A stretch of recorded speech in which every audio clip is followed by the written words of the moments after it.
Welcome to this Zentangle Quickie. My name is Heather Hartwick Gladden.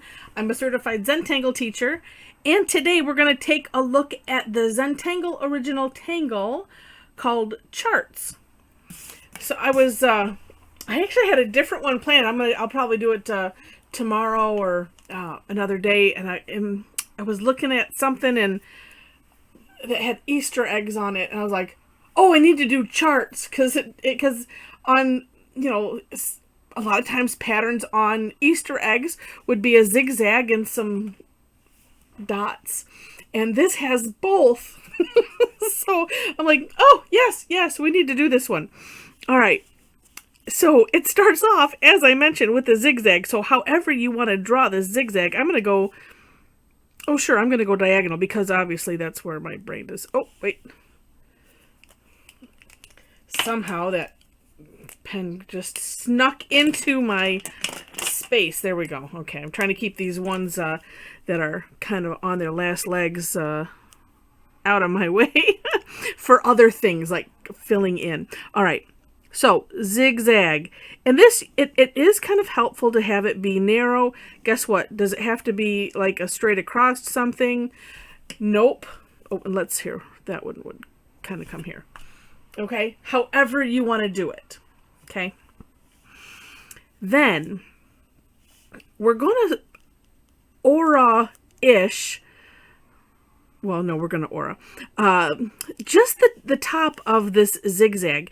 And in my Zenthology, which is something that we get from Zentangle when we do the certified training, let's see, sometimes it connected, sometimes it didn't. So I'm just telling you this because if you want to have the look, like this, where it's just not complete, then feel free to go ahead and do that. Or if you want it to be, complete and solid, feel free to do that. I'm doing a combination of both. All right. So once you have that, then it's, let me, while we're doing it, let me get, yeah. Okay, so then it's just going to be a series of orbs, but oh, that's too big. But getting gradually bigger, and, okay, well, it's what I have in my hand. All right. So I'm gonna start, actually, I'm gonna just start here in the middle. So up as far as you want. So I'm just doing a little dot. Then I'm going to do a little bit bigger dot. Then I'm going to switch to my 10, just because. Actually, I probably could have done, let's see. Oh yeah, see, if you just push it in. Sometimes that's what's nice about having these bigger tips. And then a little bit bigger. Then a little bit bigger. And you know what? You go as far as you want. In the Zenthology, it looks like they got some strands hanging off of this here. Oh, I think I got it. It seemed to go, maybe even to or just past. And you know what my next sentence is going to be, but it doesn't matter. You can do it however you want to do it, which is absolutely true. So it's just neat. But yeah, having them be, gradually getting a little bit bigger, which is different than what we do a lot of times, which is, say we'll do an orb, and filling in the orb, but filling in the entire space. This is kind of neat because we're not filling in the entire space. We're leaving this neat openness. And see, like here, you could decide, well, do I want to go all the way down towards the bottom? I think I'll just go halfway. And then flip. And we're going to do the same thing on the other side.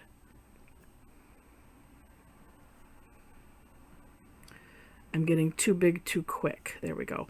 It's one of those. I like to have it, where it looks nicely graduated, not like tiny, ginormous. I was avoiding that. And that is one, as I'm finding out right now, the only disadvantage is using a thicker tip like this is that it's like, well, it's easy to go, too big, too quick. So but it's one of those to I recognize that, and yeah, deciding. Once you realize something like that, then it's like, oh, that's an easy fix. It's just be careful of, and there we go. That's essentially it. It's so lovely. All right, now for some shading, and then let's see. Okay, so debating. Well, let me do the shading first, because it seems to be the trend to always put a white jelly roll dot in them just to make them look shiny. We don't always have to do that either, and so sometimes it's nice to not. I think I'm going to avoid doing that. Here's how I'm going to shade it. I'm picking. Let's look at it this way. I'm going to pick to shade the looking at the dots. The what would that be? The right side, but I'm turning my tile because what I want to do is I'm just going to put the graphite on the outside of this line. This is the initial line that we drew, right? And I didn't move my camera exactly where I usually have it, and then so I keep wanting to move my tile somewhere else. All right. And also, I might as well just do it while I'm here. I'm doing it on the same side on the upper ones. All right. And with the tortillon, I'm going to be careful to avoid, or at least to be a little light on these orbs that we just drew.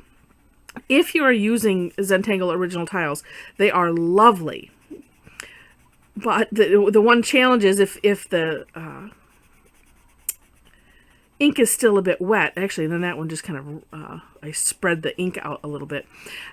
Sometimes you can have a tendency to, if you're going too hard with the tortillon, I was just thinking, sometimes it's not even that it's, too hard. Actually, let's see, did I do this? No, I'm going to bring this out to my orbs.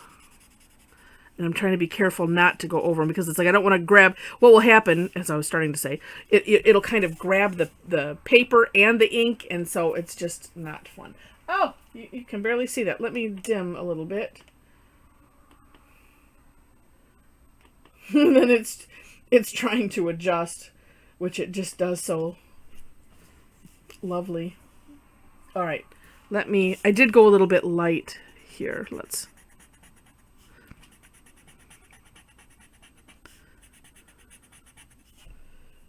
I think you can kind of see. This creates such a neat effect. Let me fix it a different way.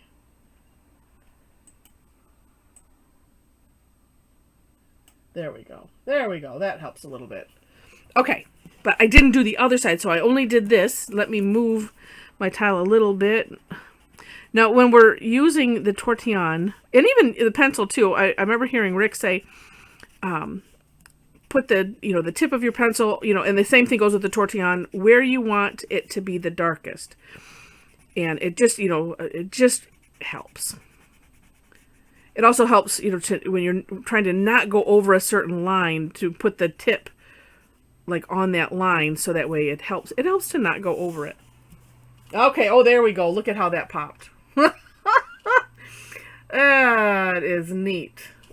And just like when we do regular halabow, and yeah, I'm looking at my camera, and it's as if the zigzag has gotten brighter. It is the weirdest thing.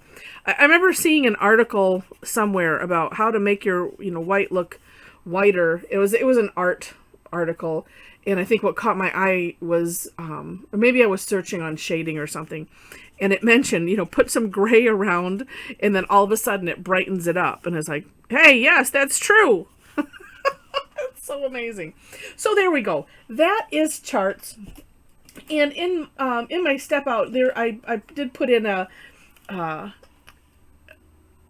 alteration, a variation that you could do on this, just because it was in my Zenthology, and that was, instead of putting dots, you could put another V here and fill it in. But you could take a look at that, and then aura and just have fun with it. But I put that in the step. I didn't make step outs for that, but it's just an idea, because you can decorate things however you want. I think that this one looks absolutely perfect, and if I had, well, I do have, I have a wooden egg somewhere that I haven't done anything with yet.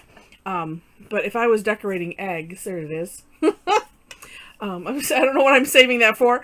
I was saving, actually we were talking about maybe doing Ukrainian style eggs on some kind of a video, and probably still will at some point, with just drawing, not with the traditional way of doing it. But anyway, if I was doing eggs, this is going to be a pattern that I will make sure to incorporate, because it's easy and it's just really, really cool.